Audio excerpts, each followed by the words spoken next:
മണിക്കുഞ്ഞ്, എന്താ സാറേ? ഗാഥ എവിടെ? ഇവിടെ ഉണ്ടായിരുന്നല്ലോ. അവരൊക്കെ എത്തി. അമ്മേ, ആ ഗാഥ എവിടെ? സിത്താരയുടെ അടുത്തുണ്ടാവും. സിത്താരയും കാണുന്നില്ലല്ലോ. നിങ്ങൾ എന്തിനാ ഇങ്ങനെ ടെൻഷൻ ആവുന്നേ? ഗാഥമോള് ചിലപ്പോ വേഷം മാറാനോ മറ്റോ പോയതായിരിക്കും.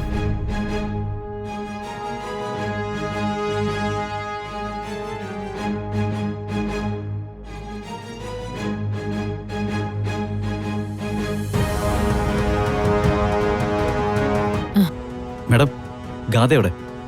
ഗാഥ പോയി. പോയോ? ഇവിടെ ഇങ്ങനെ ഒരു ഫംഗ്ഷൻ നടക്കുമ്പോ ഗാഥമോൾ എങ്ങനെയാ പോകുന്നേ? എന്താ സിത്താര ഇത്? എങ്ങോട്ട് പോയി നീ പറയുന്നേ? സോറി, നമ്മൾ ഉദ്ദേശിച്ച ഫംഗ്ഷനൊക്കെ ഭംഗിയായിട്ട് നടന്നല്ലോ. മോളുടെ കൂട്ടുകാരിക്ക് ഒരു ആക്സിഡന്റ്.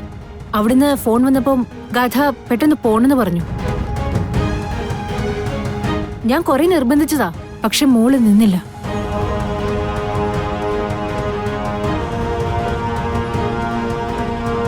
ഗാഥ മാഡത്തിന്റെ ഏറ്റവും അടുത്ത കൂട്ടുകാരിയാ. അവര് തമ്മില് അങ്ങനെയാ. എല്ലാവരോടും ഒന്ന് പറഞ്ഞേക്കാൻ ഗാഥ മാഡം എന്നോടാ പറഞ്ഞേ. നിങ്ങളിനി മടങ്ങല്ലേ? ഞങ്ങളും ഇറങ്ങാം. ശരി എന്നാ. എന്തൊക്കെയാ നടക്കുന്നേ?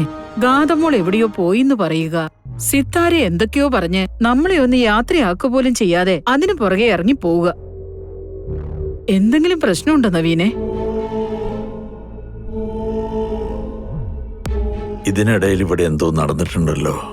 എന്റെ പൊന്നച്ച, ഫംഗ്ഷൻ തുടങ്ങുന്ന സമയത്ത് ഞാൻ നോക്കുമ്പോ ഗാഥമാടത്തിന്റെ റൂം ആരോ പുറത്തുനിന്ന് പൂട്ടിയിട്ടിരിക്കുകയായിരുന്നു. അയ്യോ, തുറക്കാൻ ഒരു മാർഗം ഇല്ലാഞ്ഞിട്ട് ഞാനാ വാതിൽ തള്ളി തുറന്നത്. അതുകൊണ്ടാ ഗാഥമാടൻ കൃത്യസമയത്ത് സ്റ്റേജിലേക്ക് എത്തിയത്. നവീനെ, ഇതങ്ങനെ വിട്ടുകൊടുക്കാൻ പറ്റില്ല. ആരാണിത് ചെയ്തതെന്ന് കണ്ടുപിടിക്കണം. എന്ത് കാര്യത്തിനൊരു കാലെടുത്ത് മുന്നോട്ട് വെച്ചാലും ഉടൻ തടസ്സങ്ങൾ വരുന്നത് കണ്ടില്ലേ? ഒരു കാര്യം ഉറപ്പാ, ഗാഥയെ മുറിയിൽ പൂട്ടിയിട്ടിട്ടുണ്ടെങ്കിൽ അത് അമ്മായിയുടെ പണിയായിരിക്കും.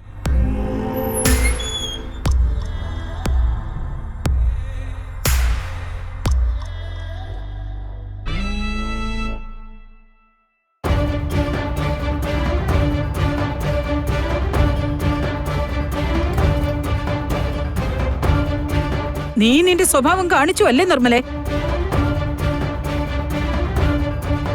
എത്ര കിട്ടിയാലും നീ പഠിക്കില്ല അല്ലേ?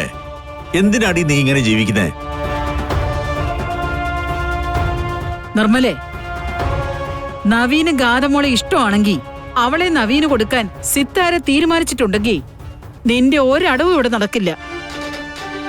നവീന്റെയും ഗാഥമോളുടെയും വിവാഹം നടന്നിരിക്കും.